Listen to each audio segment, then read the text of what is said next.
Parul university के placements का कोई रिप्लेसमेंट नहीं, इसलिए टॉप कंपनीज की फर्स्ट चॉइस। आप तो समझ ही गए होंगे। Join Parul university, Vadodara, Gujarat. आगामी हज यात्रा से पहले सऊदी अरब ने भारत सहित 14 देशों के नागरिकों के लिए वीजा जारी करने पर अस्थायी रूप से रोक लगा दी है।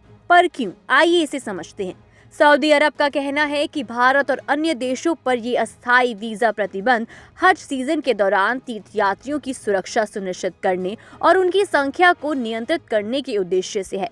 13 अप्रैल से लेकर मध्य जून तक आप सऊदी अरब जाने के लिए वीजा के लिए आवेदन नहीं कर पाएंगे।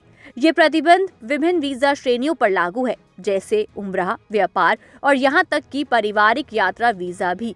ये निर्णय पिछले साल हज के दौरान हुए दुखद घटनाओं के बाद लिया गया, जहां अत्यधिक गर्मी, भीड़ और भगदड़ के कारण 1000 से ज्यादा तीर्थयात्रियों की मौत हो गई थी। इनमें से अधिकांश मृतक मिस्र के थे, 236 इंडोनेशियाई और 98 भारतीय नागरिक भी हज के दौरान मारे गए थे।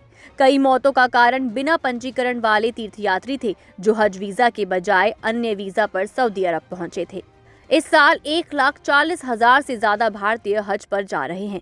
मीडिया रिपोर्ट्स के मुताबिक क्राउन प्रिंस मोहम्मद बिन सलमान ने इस साल वीजा नियमों को सख्त करने का आदेश दिया और सरकार को ये निर्देश दिया कि वीजा देने से पहले सही जांच की जाए।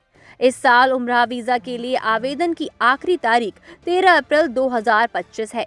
इसके बाद हज के समापन तक नए उम्रा वीजा जारी नहीं किए जाएंगे। इसके अलावा हज वीजा केवल जेदा, मदीना और मक्का के शहरों में यात्रा करने की अनुमति देता है और इन क्षेत्रों के बाहर काम करने या रहने की अनुमति नहीं है।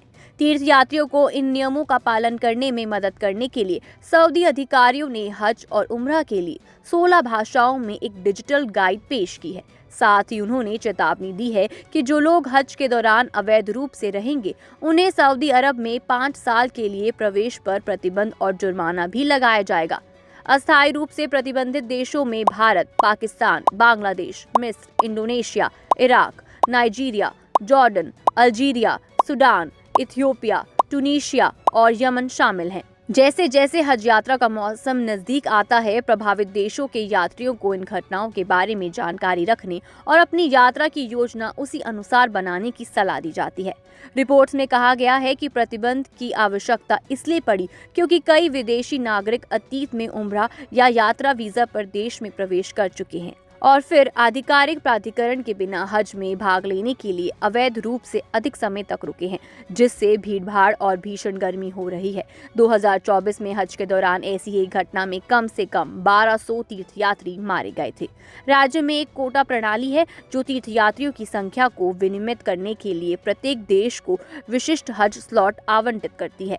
हज में अवैध रूप से भाग लेने वाले लोग इस प्रणाली को दरकिनार कर देते हैं। रिपोर्ट में कहा गया है कि अधिकारियों ने प्रभावित यात्रियों से नए नियमों का पालन करने को कहा है, क्योंकि आदेश का उल्लंघन करने वाले व्यक्तियों को भविष्य में प्रवेश पर 5 साल का प्रतिबंध झेलना पड़ सकता है।